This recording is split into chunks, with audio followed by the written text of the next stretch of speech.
Hey, what's up everybody? It is time for an after theater review.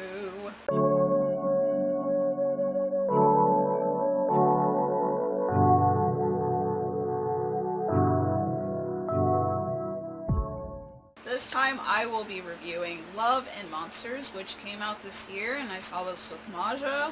But before I jump into the review, I want to give a shout out, thank you to my Muddy Cult patrons. You guys are super awesome. If you want to become a Muddy Cult patron, please hit the link below in the description. I also put the link at the end of the video. I do little extra perks here and there, and I post early videos I post here, early access to the schedule of stuff I'll be streaming and posting on the blog, etc, etc, but you do not have to support me on Patreon if you don't want to. Just you watching my videos and interacting with me is more than enough, and I greatly appreciate that. Also, if you haven't already, please hit that subscribe button below. I know more than half of you are not subscribed, and I don't know why, because you're going to miss out on all the new content that I'll be posting here. So please subscribe right now. So let's jump into what Love and Monsters is about. 7 years after the monster apocalypse, Joel Dawson, along with the rest of humanity, has been living underground ever since giant creatures took control of the land. After reconnecting over radio with his high school girlfriend, Amy, who is now 80 miles away at a coastal colony, Joel begins to fall for her again. As Joel realizes that there's nothing left for him underground, he decides against all logic to venture out to Amy, despite all the dangerous monsters that stand in his way. Maja surprisingly wanted to go see this movie, and I was shocked. So, in turn, I've mentioned this in one of my Screamfest reviews. We watched Eat, Brains, Love together because I thought she might enjoy it, because this movie kind of reminded me of that. I don't know why. I guess because it had like a fun apocalyptic horror, romance kind of thing. So, I'm like, yeah, why not? Let's give it a shot. And then we went to go see this movie, which is, I think this is like the second movie we've seen together since this whole, pandemic has occurred. And I was, I wanted to see it anyway, whether she wanted to see it or not. It sounded really interesting, but I wasn't like super hyped about it like she was. So I'm glad, spoiler, that I did go with her to see it. And I saw it here in my hometown.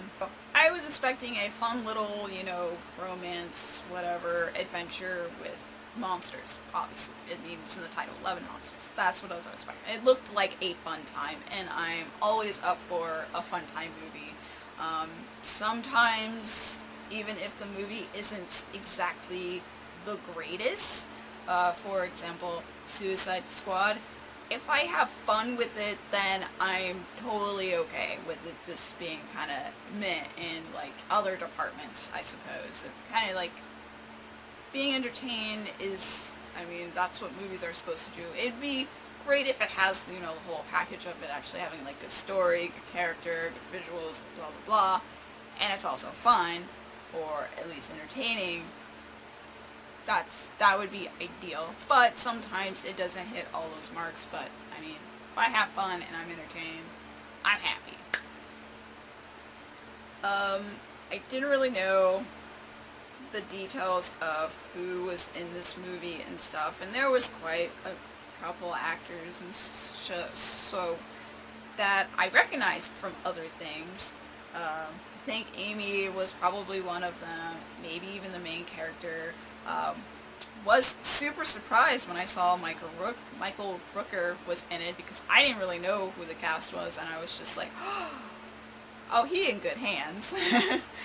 When the main character, Joel, runs into Michael Rooker's character, I knew that he would be okay.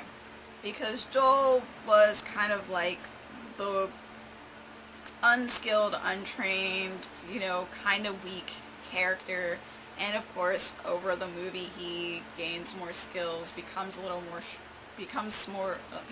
stronger, becomes more independent, because his colony, his underground colony, normally would go out and fight the monsters, go forage for supplies and stuff.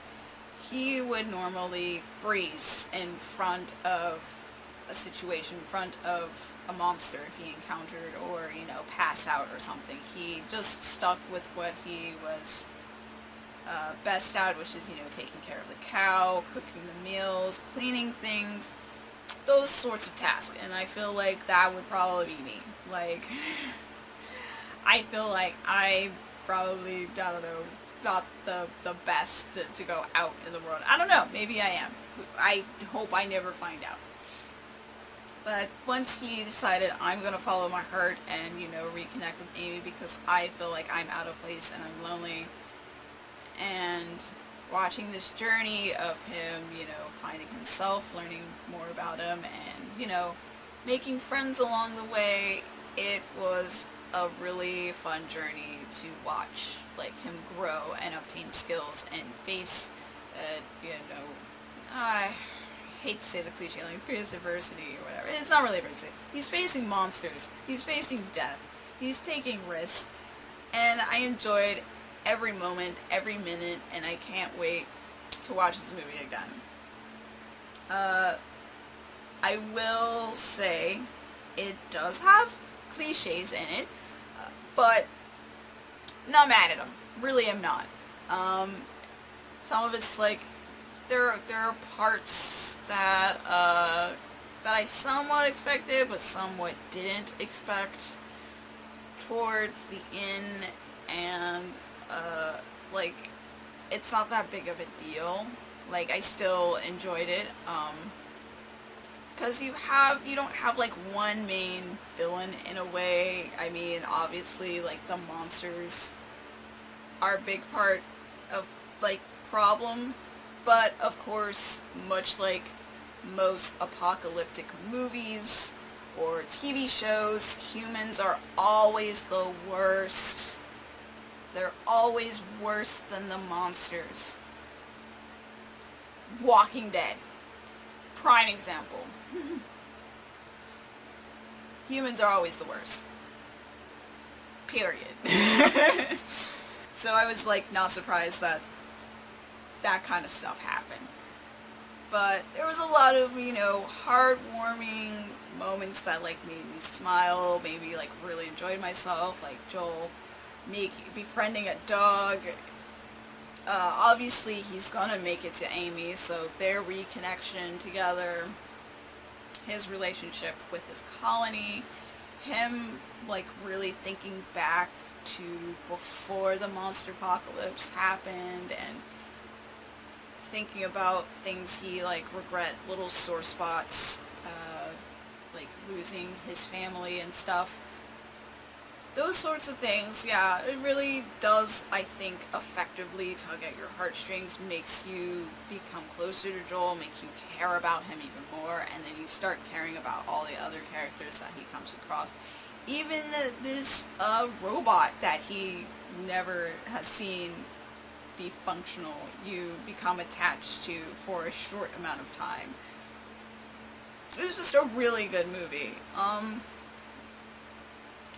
I wish there was a little bit more Michael Rooker and I don't know the name of the other actress, the little girl that they were with. I'm glad my predictions for those two characters did not come true, because I would have been pissed. I'm glad they subverted my expectations with, their training and journey together. Would I watch another movie, like a sequel to this? Most likely, because I did really enjoy Joel, and I enjoyed a lot of the other characters. But honestly, I don't think this movie really needs a sequel. I mean, but of course, like I said, like, if it did, I'd most likely watch it. But I think it was good the way it ended, the way it was. It can go either way. I believe Maja enjoyed it as well. It's a pretty good movie. I liked it. I don't think I've heard a lot of people talk about it, maybe because of the pandemic and not a lot of people are, ready to jump into the theaters. I know there's some people who are just throwing caution to the wind and just like, I need to get out the house, I guess I'll go see a movie, I don't care what it is. I'm not that type of person, honestly. I'm just kind of, every now and then, like, I do want to, like, get out of the house, aside from, like, going to work. I do want to, like, get back in my old routine of seeing a movie once to twice a week. But I, of course, want to do it safely, so I do have, like, some restrictions when I go see the movie in the theaters. So I am playing it very safe, which is why there aren't as many after theater reviews because of that. But I do have some, new content that I could, talk about that is in the theaters, because I mean, I am going and stuff. But overall, if I had to give Love and Monsters a rating, I would probably give it a 4 out of 5. Yeah, it was that good. I really liked it. I'm really looking forward to watching this a second, maybe even a third time. I'm not, of course, like, in a row or anything. I really liked it. It's a good movie. Definitely check it out if you've seen it. Please tell me your thoughts in the comments below. I'm curious what you think, what you thought of Love and Monsters. And if you enjoyed my little review of it, please give it a thumbs up. And like I said before, please hit that subscribe button if you want to see more videos that I make. I'll see you guys next time in another video. Please stay safe out there. Peace.